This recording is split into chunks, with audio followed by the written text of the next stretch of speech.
অত্যাচারের একটি নমুনা হলো এই চুল আদায়ের টুলবক্স। সেটিকে এখনই প্রতিরোধ করার যথেষ্ট এবং সুসময় এসেছে। কি বলেন আপনারা? আমরা চাই আমাদের সাধারণ জনগণ যেন আর কোন রকম এই টুলবক্সের মাধ্যমে অত্যাচারিত না হয়। আর আপনাদেরকে এই ফাঁকে আমি একটি বিশেষভাবে অনুরোধ করতে চাই, ছাত্র জনতার আচরণের সাথে ভাঙচুরের যে আচরণ সেটি যায় না। অতএব আমরা কোনো অশৃঙ্খল ভাঙচুরের মধ্যে নেই। তবে আমরা আমাদের দাবি আদায়ে বিন্দু পরিমাণ পিছপা হব না। আমরা যেটি চাই, ভাড়ার ব্যাপারে যারা এই সুন্দর একটি পদক্ষেপের আয়োজন করেছেন তাদের মধ্য থেকে আজকের যে দাবি দেওয়া তার মধ্যে থেকে তারাই সেটি উপস্থাপন করবেন।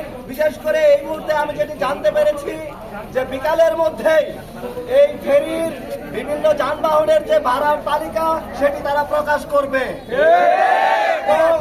এই টুলবক্স আমরা একেবারে উৎখাত করতে চাই।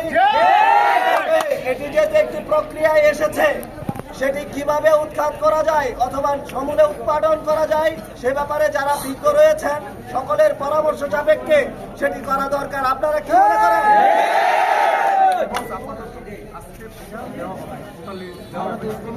এই জনসাধারণকে বলে দেন যে আজকে থেকে ভাড়া বন্ধ। আজকে যারা সমন্বয়ক রয়েছেন বা এই পদক্ষেপটি যারা আয়োজন করেছেন তাদের মধ্যে থেকে আমি আশা করছি আপনারা আপনাদের দাবি দাওয়াগুলো উপস্থাপন করবেন। আপনাদের পক্ষে আমি মনে করি সকলেই রয়েছে।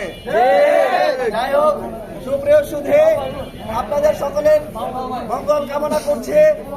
আমরা এটির একটি সুষ্ঠু সমাধান চাই। ধন্যবাদ সকলকে।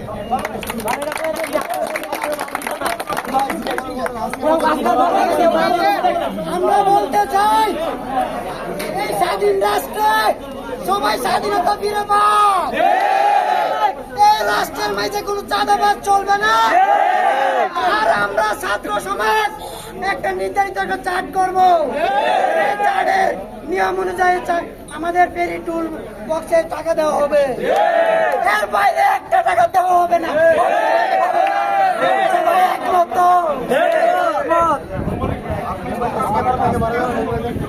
আলাদা মত।